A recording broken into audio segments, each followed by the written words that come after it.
Now, Marina, don't go too far because I think you're participating in the next panel as well. And that is Transatlantic Allies, Canadian, EU, and UK Business Leadership in Ukraine. The Senior Vice President of the Business Council of Canada, Jack Hughes, will be moderating that. And Jack, I give you fair warning, lunch is supposed to be at 12:30. So, on your game. Ladies and gentlemen, Jack Hughes, please welcome him to the stage. Here you go. What's up? Yeah, no one wants to be between you and lunch. So we've heard today already a great deal about how Canadian, European, and British companies are playing and will continue to play a decisive role enabling investment, supporting resilient Ukrainian enterprises, and strengthening supply chains. We are very privileged to have a great panel of industry experts from Canada, the EU, and the UK who will highlight some success stories, lessons learned operating in this complex but high potential market, offering practical insights into how transatlantic business partnerships are shaping Ukraine's recovery and its long-term growth. Please join me in welcoming our panel to the stage. First, Jean Cloutier, Vice President and Chairman, International Operations, Fairfax Financial Holdings.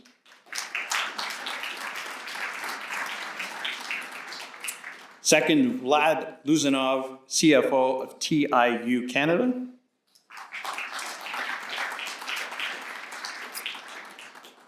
Joining us online is Oliver Gearlux, Managing Director and CFO of Bayer Ukraine.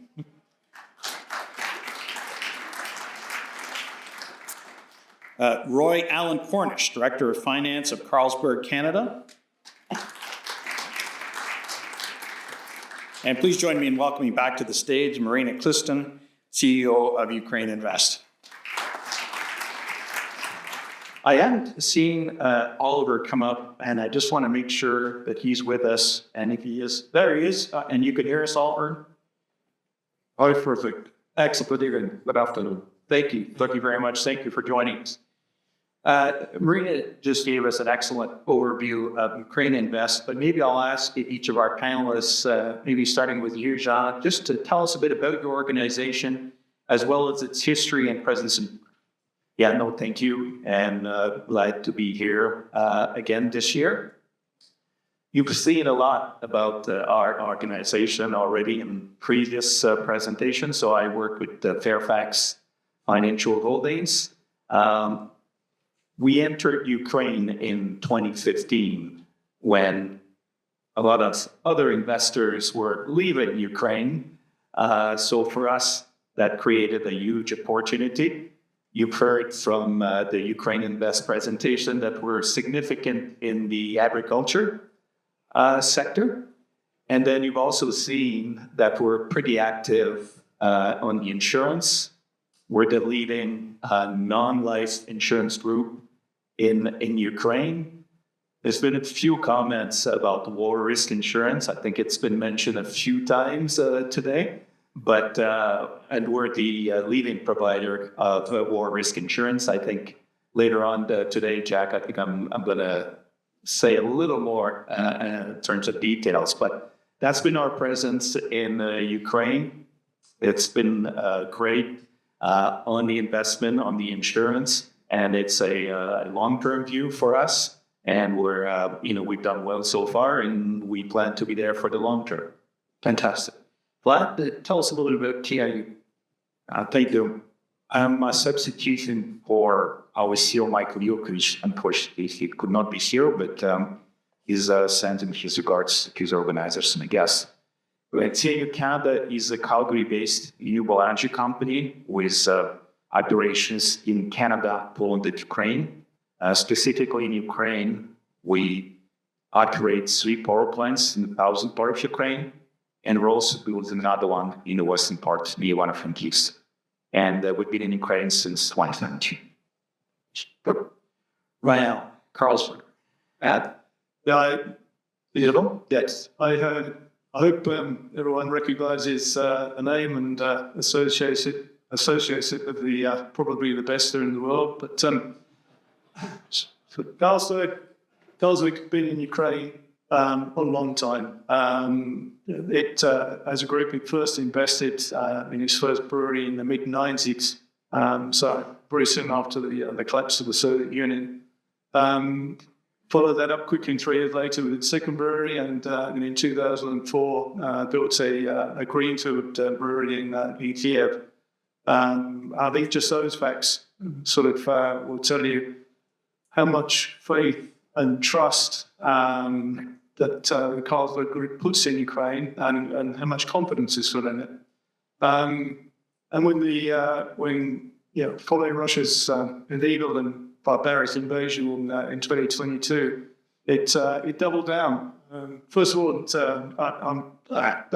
I don't want to sound too much like a walking head for the group, but it made a very quick decision to disinvest from Russia, something which costed a lot of money, and something which I'm very proud of.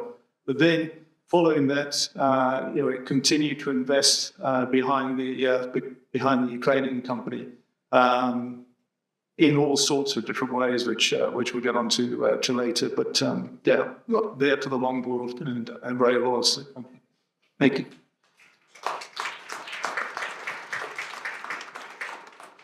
Oliver? Bayer. Yes. Yes, so thank you very much for having me there, and I'm very sorry that I couldn't make it personally to the conference. I hope at another occasion it will be possible. So I'm representing Bayer in Ukraine. I'm the CEO and CFO of the company since 2020.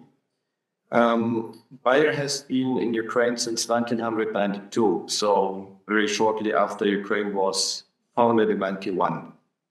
Does the sound okay? Sorry? Yes, absolutely. Oh, perfect. Thank you. We have a business of around 700 employees and up to 300 seasonal workers because we have, since 2018, a seed plant that we are operating that had an initial investment of $200 million. And we will come back to that during the panel discussion. But the same like culture, we have decided that after the war broke out, that this is the place to be and where we have to show that we are there and that we are in Ukraine and that we double down on Ukraine. We are investing another 60 million euro in our existing plant. And that decision has been taken after the war broke out in spring 2022. And we are right now in the implementation phase of doing that.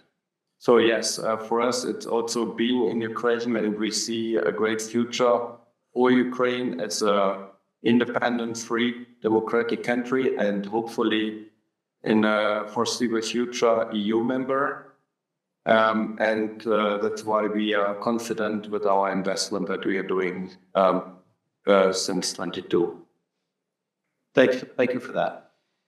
Question for all the panelists.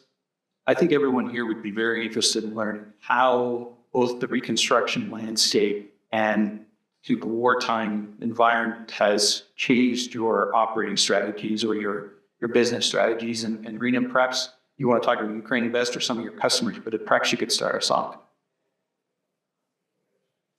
Okay. First of all, I would like to thank to all investors and businesses operating in Ukraine, regardless of difficult state of war, and showing the excellent results. And so I just not have mentioned Carlsberg in my presentation because I mentioned some key priority sectors. But thank you very much for being and working in Ukraine. You are the flagship example.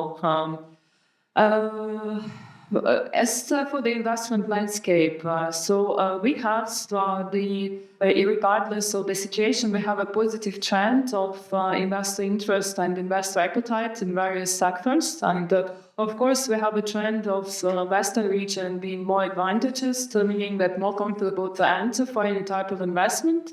And we will really welcome this and the efforts of the local administration authorities also contributes to that success, and we have many multiple infrastructure objects being implemented, production facilities, etc. But at the same time, each region of Ukraine offers the uncomparable investment opportunities in various sectors, especially some central and more eastern in mining, in available for heavy industry and heavy machinery production facilities, and the Ukraine actually having such the diverse landscape of projects address also the incentives and state support programs towards facilitating this investor interest. And here we speak about localization, which is the key driver and the key pillar of the economic policy of Ukraine. And speaking about localization, we speak about various, let's say, various incentives, which includes the compensation of the compensation in the form of taxes, which is being reviewed now in RADA, as well as some programs with the compensation on the equipment produced in Ukraine. Also we have the significant interest for the for the law on significant investment support, which I already mentioned in my presentation. I will not stop too much in the details. And here we have already some examples, and I can maybe tell some about some cases. It's one of successful cases is a startup who applied for the support of 30% of compensation. It's a vertically integrated agro-industrial holding in Ukraine, a public European company.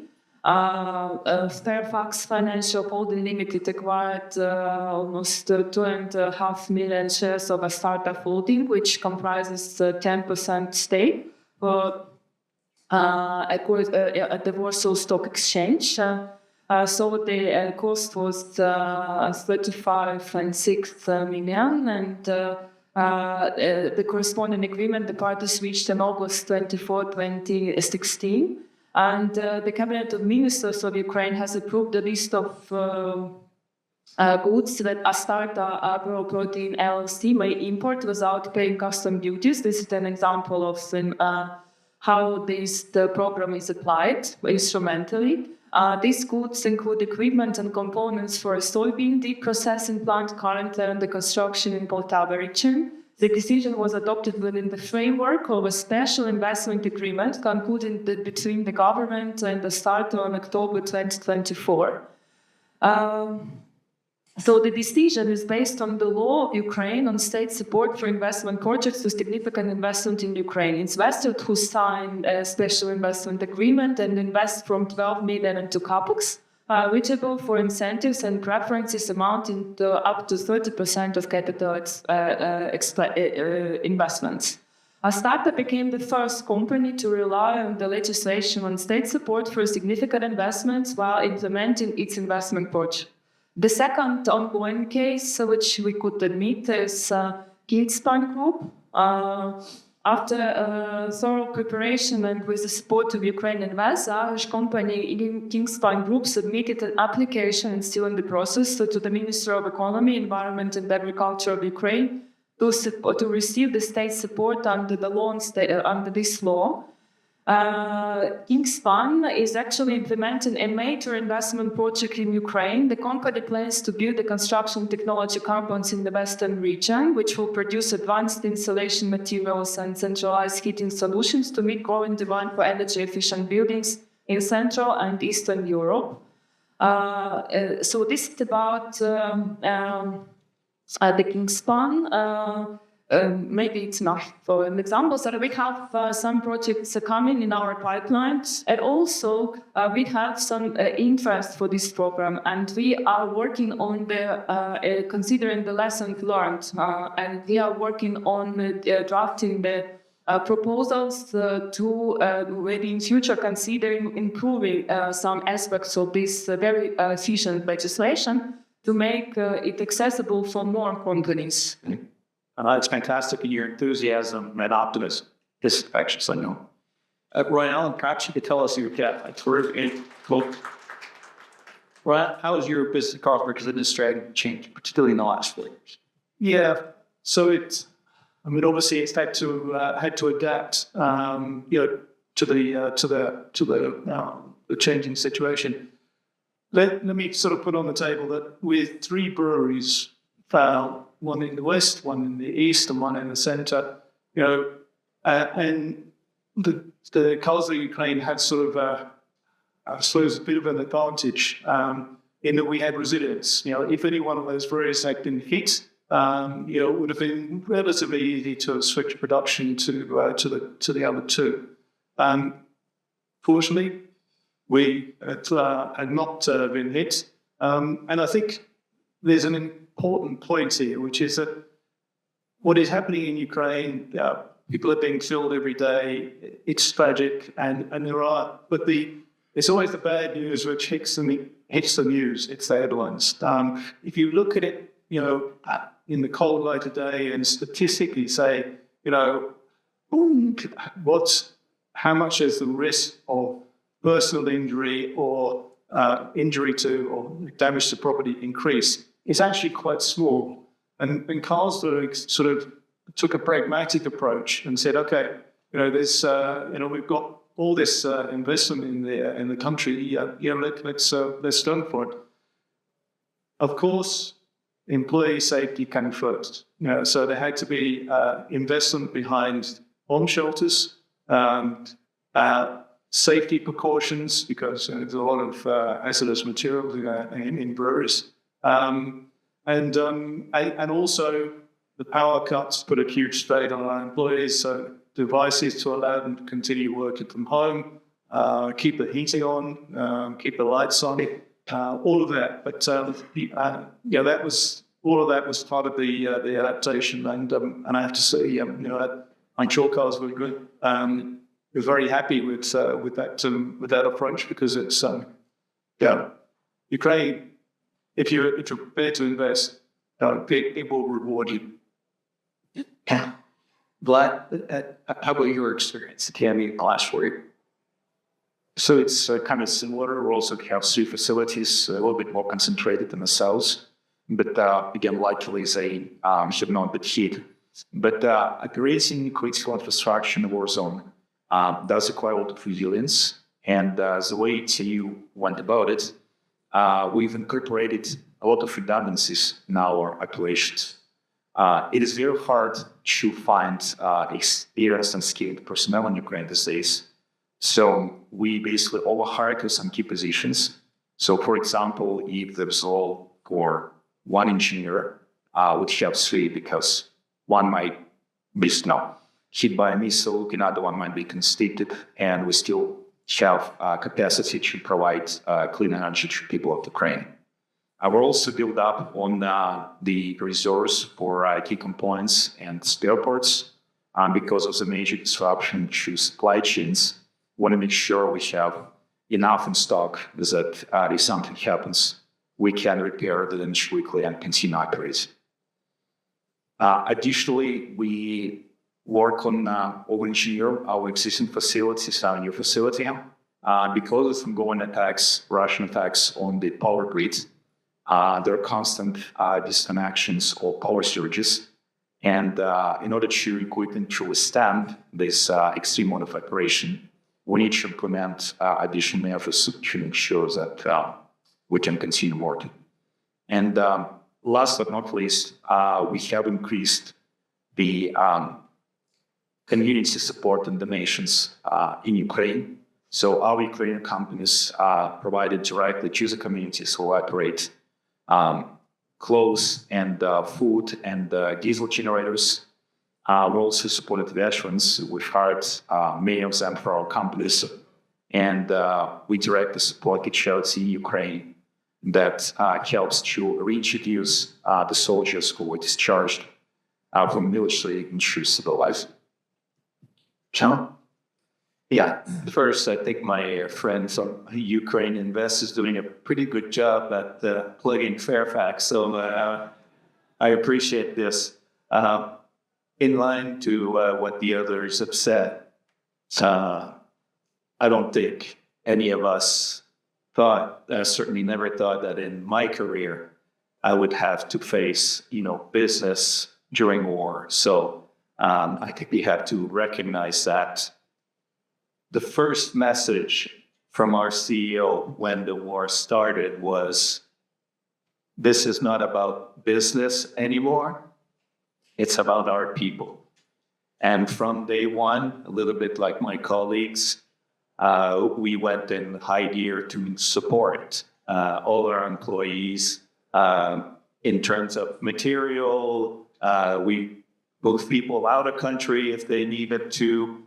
We provide support in safer areas. So it was all about helping our people, and including, and we have quite a number of our people that are at the front for our veterans now. So we can also put in place programs to support them and their families. So that was the main component at the beginning. Today, we continue to do it.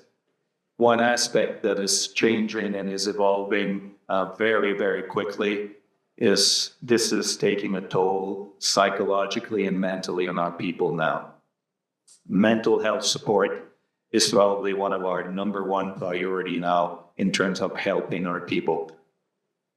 On the business side, and I hear that from our employees all the time, their job was what has been saving them from this, because every day they go to work or they work from home.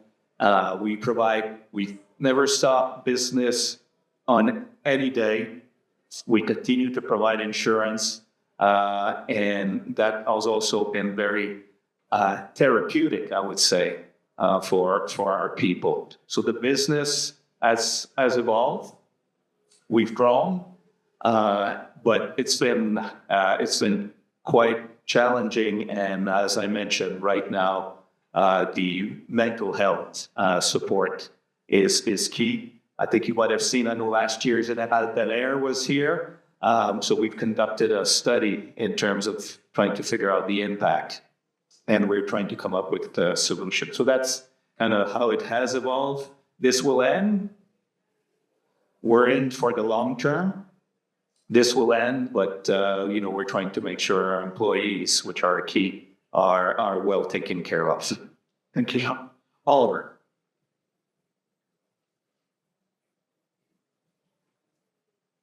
Yeah, thank you. I cannot really add a lot, but I can summarize, and we have some other details. On February 24th, 2022, our way of working changed. We had three priorities: safety of our people, business continuation, and last but not least, our donations. So what does it mean? Safety of our people, just like every other speaker before me. We had employees to get either to safer areas or even to leave the country with their families when necessary. We installed with our neighboring countries of Ukraine something that we call border angels. You have to imagine a lot of Ukrainians never having left the country, coming after 30, 40 hours to the border, standing there at night for half a day, then getting over, completely traumatized. We sent our employees from the other countries to pick them up and either to drive them to cities like Warsaw and have shelter for them. So our other employees who had free shelter, we had a system installed, hosted them until we found proper apartments for them. We gave them health insurance. And as we didn't have an alternative, they got the same health insurance as I have as an expat. I know that quite a lot of colleagues, very well in decision, took major surgeries at the time that they could not afford in Ukraine. We have told people to work from home that, of course, felt as more important than working hours. In our plant is an hour and a half southwest of Kiev, and the front line in the very first weeks was 30, 40 kilometers away from there, in the middle of our peak season where we have to deliver seeds to the farmers. We did not ask anybody to come, but we had volunteers who were coming. And instead of working a full day, we figured out a time when we had the less military activities. And then our volunteers did one day picking, the next day loading of the trucks, and then they left to the farmers. We were able to serve all farmers. We did not close the office neither. So we did take care of our people, psychological support from the very beginning until today in different forms is a given. We increased the salaries in the first year, for example, with the inflation by 30%. And we continue to do so that they don't lose purchasing power. We gave them a guarantee of their jobs so that they would not fear that apart from the war and losing maybe health or a house, they would also lose a job.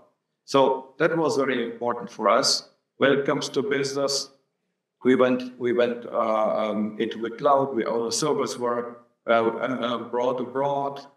And as I mentioned before, we were able to continue operations and not close a single day, which is important in our business because on one hand we are in the food business with the seeds and crop protection products, and the other business is our healthcare product, the portfolio, and we were able to deliver all the time. Third, and very quickly now, donations. We have donated so far more than 33 million euro in form of money, but also seeds to smaller farmers who don't have access today, in form of medicines. So the first destination, if we can donate globally, is to Ukraine, and only if Ukraine doesn't need it, we donate anywhere else. But we were also the first company to buy a demining tank so that we could very quickly start demining arable land so that farmers could go back to work on their land, which they absolutely need. So, and then very last sentence, after a year, pretty much after a year after the full-scale invasion had started, we asked ourselves, how do we want to be positioned once the war is over? How can we support the country, but also how can we benefit from the dynamics that we expect then? And that is also part of our strategy to position ourselves and to prepare ourselves for the time after the war. Thank you. And these, I'm noticing a theme in some of the answers, and that is that your operations in Ukraine aren't isolated. They're not in a vacuum. You're leveraging your global operations to build resilience, talk to remote work, other opportunities, travel. I'll stay with you, Oliver, to start. Maybe you can talk about how you've been able to leverage kind of your global operations, perhaps in new and innovative ways, any best practices that have built up that resilience. Well, we, of course, installed very quickly a global crisis team that embarked the different businesses, but also logistics and finance. And the question then would be, what do we do at a plan B, for example, if our warehouses died? We distributed our medicines from our central warehouse more to distributors so that it is more decentralized. In the case of crop science, it was easier because we could rent additional warehouses which do not require the same standards and auditing beforehand. So yeah, very quickly we switched to mitigate the risks that we have for our business, for our people, of course, that is always number one. And we're looking like, what are our pain points? What can we do differently? And yeah, interestingly enough, when the war in Israel broke out, the very first day, I was in contact with my counterpart there and giving insight what we have done. And although our Taiwanese colleagues are living for decades with the threat of their neighboring country, also there we had exchange, and from our practical experience, they got still some learnings of what they would do in case that something will happen, which I hope will not be the case. John? Yeah, and I think it's all about people at the end of the day. And we're also fortunate we have a presence in a lot of the surrounding countries. And for example, I think Poland, and not necessarily the country, but the people of Poland have been extraordinary. And to this day, when it started, we had so many of our folks go to the border and assist the people.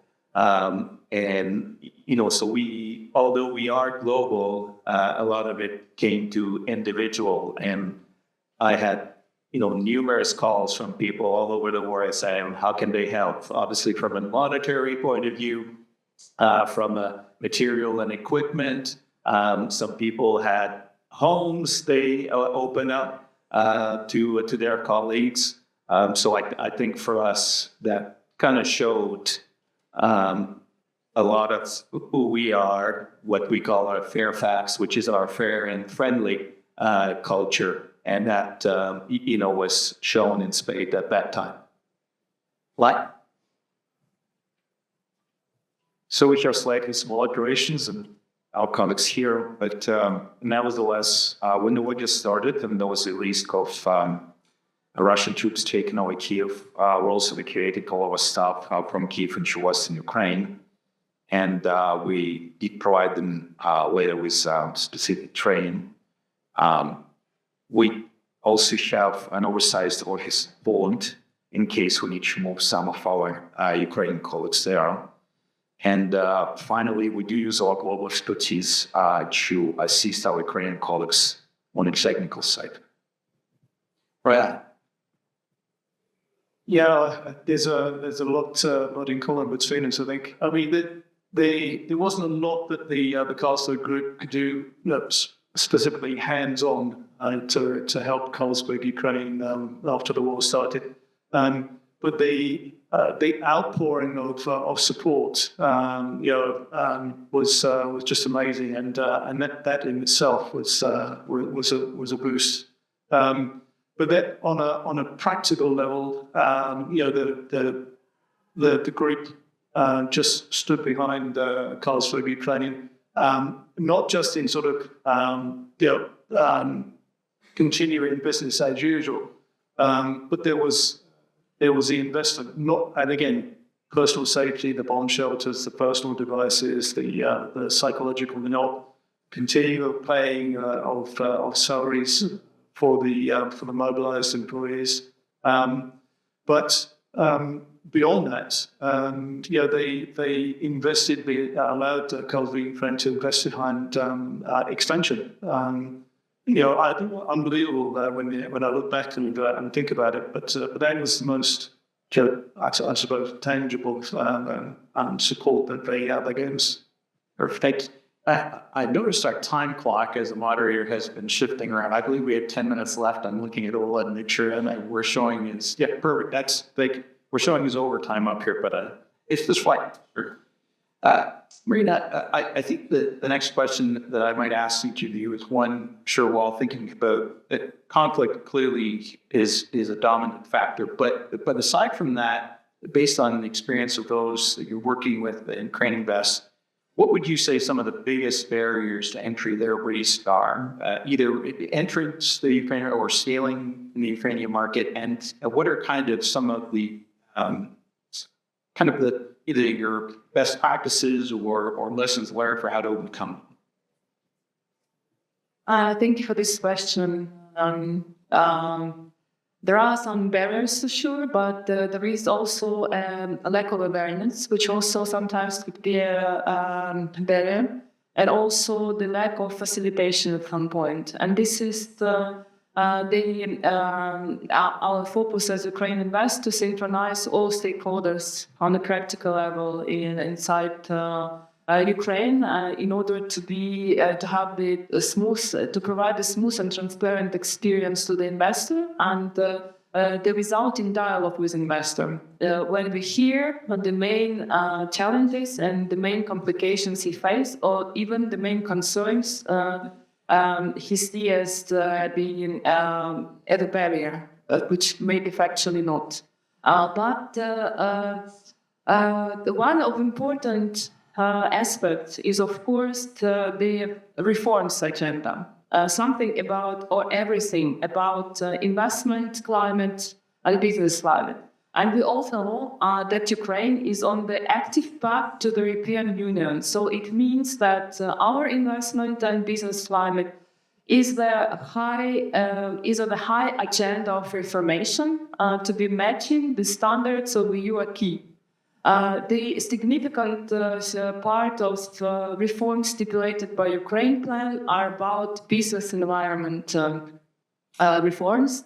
When we talk about the structural reforms Ukraine needs to attract large-scale investors, there are 4 areas. It's governance, transparency, land markets, and the rule of law.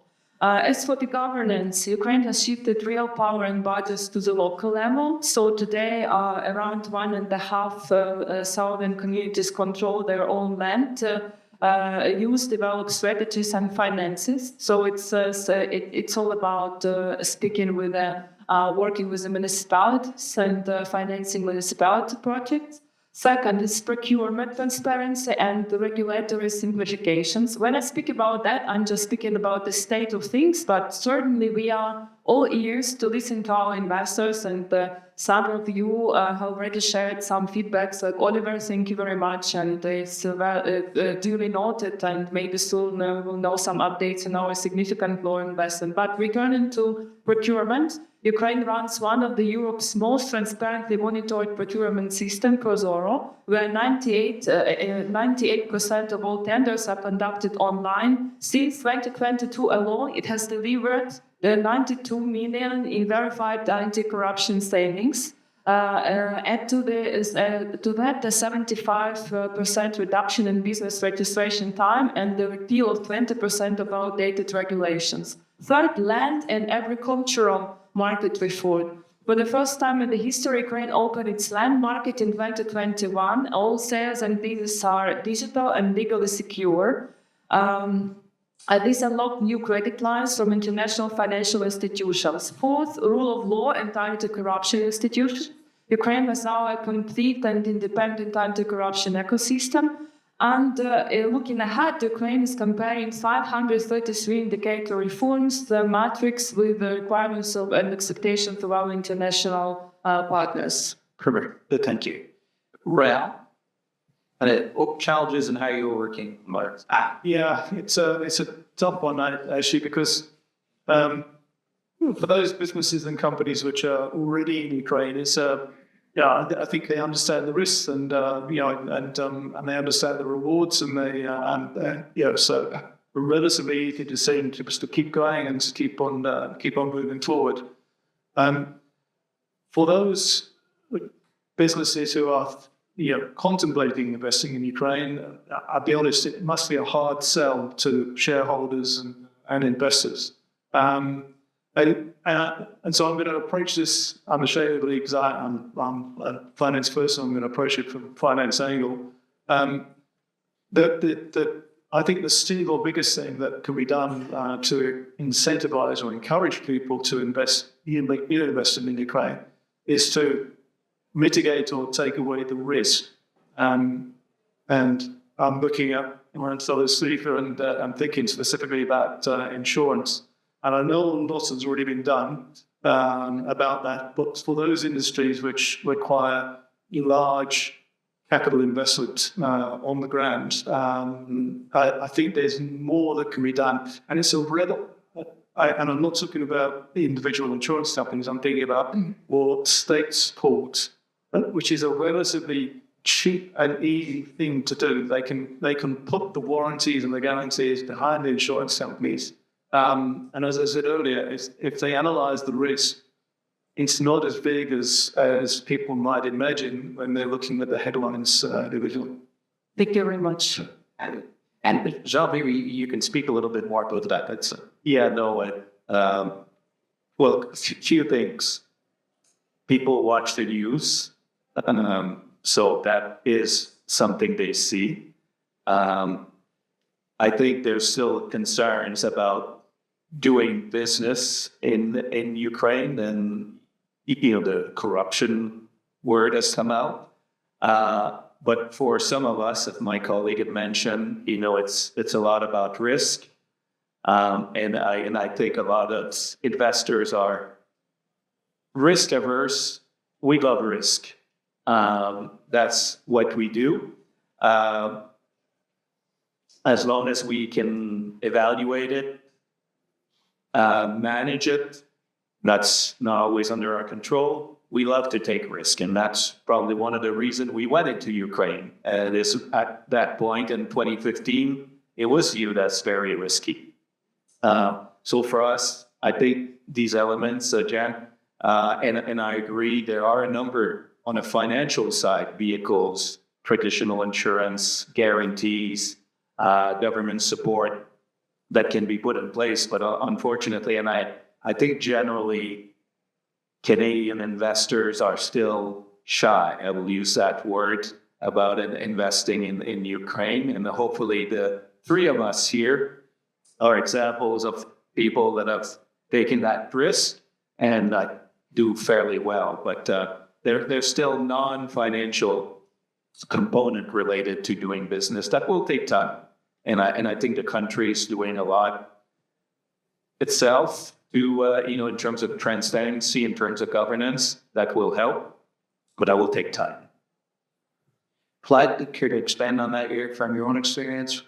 Yes, thank you. And I'll echo some of the sentiments that my colleague said here. So, number one, Ukraine has to do better to fight corruption. One of the previous speakers spoke about all the various measures and agencies which come in place. Those are all the right steps, but there is still a major corruption scandal with Nargatin going as we speak, which already caused two ministers and defense of nationals to resign. So that's what the Ukraine needs to do more there. And second, I also believe Ukraine needs to do a better job treating the existing investors, because we are the best reference and the best salesman people when new investors want the country buying. And just from a couple of things which impacted our company directly. So number one, there are currency controls in place that prevent to service or repay the loans which were done prior to the war. And CAU transferred a significant amount of funds as loans to Ukrainian companies that cannot repurchase that. And second, and it started before the war, there were a lot of tax rates in foreign companies. That practice started in the first few years of the war, but looks like it starts in the gap. And obviously the purpose of both measures is to fill the government coffers, and I understand it's a short-term solution, but it will impact the investment protections of Ukraine in the long term. And Oliver, last word to you. Yeah, thank you. So, and I would like to start with saying, if I had not such an exciting job with my company today, I would certainly start a business in Ukraine tomorrow. So that's just the confidence that I can give you already. What are the topics that can prevent companies today, and why they should not be so eager about that? So there are two technical topics. One is, of course, mobilization today. You're setting up a company, you hire people, and then they get mobilized, at least part of it. So that is certainly a topic that needs to be discussed with the government, to which extent you can protect your business and make sure that you have the base, the operations. At the same time, what we see in Ukraine is that this is an incredible lever for automation and digitalization and efficiency programs. The next one is, of course, electricity. But I mean, you see it maybe a little bit darker here, but since 10 minutes, I'm on my battery here and still working, and it doesn't make any difference. Most businesses can run for several hours on batteries, on generators. We are doing that on a daily basis. I'm at home tonight, and electricity has been cut off. Internet is there, electricity is there. I will manage. The corruption was mentioned. I came in 2020, and in the year I came, Ukraine was on the corruption perception index on place number 126. Today it is 105. Overall, it's not still a number that is satisfying, but you will not find a lot of countries that in 5 years have improved 21 places. The tendency is absolutely correct. And to make it more understandable, if you have investing companies in this room now, and you ask yourself, do you have a business in Brazil, and you consider it an important, great market, or in Turkey, well, both countries are behind Ukraine. So corruption is something that is still there. It's improving a lot. I can say that me as buyer, we have not experienced it. It depends very much how you work. There are sectors where it may be more than in others. So don't be afraid of that. That is absolutely management, and it's getting better every year. The support instrument we mentioned, I think that it can still be improved. They have other countries where introduced financing instruments, war insurance. Ukraine Invest has done a big deal and improved out. Most of these instruments have been developed very shortly after the full state invasion has broken out. And they have been intended for certain investments that were on the agenda at the time. What we see is that there can be done more if these instruments are developed more targeted to certain sectors. For example, to companies that are already in Ukraine or greenfield project of new investors. So there's still something that can be done. And I think the government is working on that, also the foreign partners. Second last thing is I would recommend to work stronger than we see today on the EU standards. For example, when it's around reconstruction of buildings, instead of rebuilding with former standards. I know that this is happening now. It took some time, but at least it's happening now. And I would emphasize it more because the way of Ukraine towards the EU is predefined anyway. Yeah, and then last but not least, in general, in the reforms to make Ukraine a better place for business. And this I talk rather as president of the German-Ukrainian Chamber of Commerce and also as a board member of the European Business Association. We see that there is efforts to do, but there's still a way to go. And we as associations, and I'm quite sure that the Canadian is also part of that, we are ready to stand with you to complete these reforms and to make Ukraine a perfect place for investments. Well, that is an optimistic message at the end, and I think what we've heard is there are risks, yes, but they can be managed, they can be mitigated, and that the opportunities are significant. Please join me in thanking our panel. Thank you, Jack. Thank you, Executive Moderation. Let's have lunch, everybody, and let's aim to get back